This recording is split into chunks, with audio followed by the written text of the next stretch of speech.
యెషయా గ్రంథంలో అనేక వాగ్దానాలు దేవుని ప్రజల కోసం పొందుపరచబడి ఉన్నాయి. దేవుని వాగ్దానాలు నిశ్చలమైనవి, అవి నెరవేర్చబడేవి.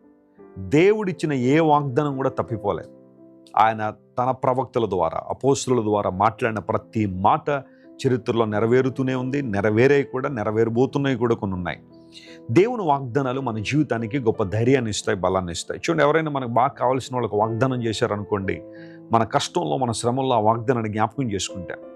కానీ దేవుడు వాగ్దానం ఎలాంటిదంటే, మనుషులైనా కొన్నిసార్లు వాగ్దానాలు తప్పిపోతారు, కానీ దేవుడు తప్పిపోయేవాడు కాదు. ఇక్కడ మాట్లాడుతూ ప్రభు అన్నాడు, నీవు నా దృష్టికి ప్రియుడు అయితివి గనుక నీవు గనుడు అయితివి అనే మాట అక్కడ రాశారు. నిజమైన ఘనత ఎక్కడుంది? నిజమైన గౌరవం ఎక్కడుంది? నిజమైన ప్రతిష్ట ఎక్కడుంది?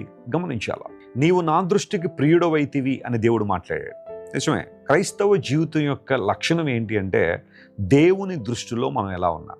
మనుషుల దృష్టిలో బాగానే ఉన్నట్టు కనబడతాం, కానీ దేవుని దృష్టిలో మన పరిస్థితులు ఎలా ఉన్నాయి, మన జీవితం ఎలా ఉంది. కారణం ఏంటంటే, మనుషులు మన పైరూపాన్ని చూస్తారేమో కానీ దేవుడు మన అంతరంగాన్ని చూసే దేవుడు.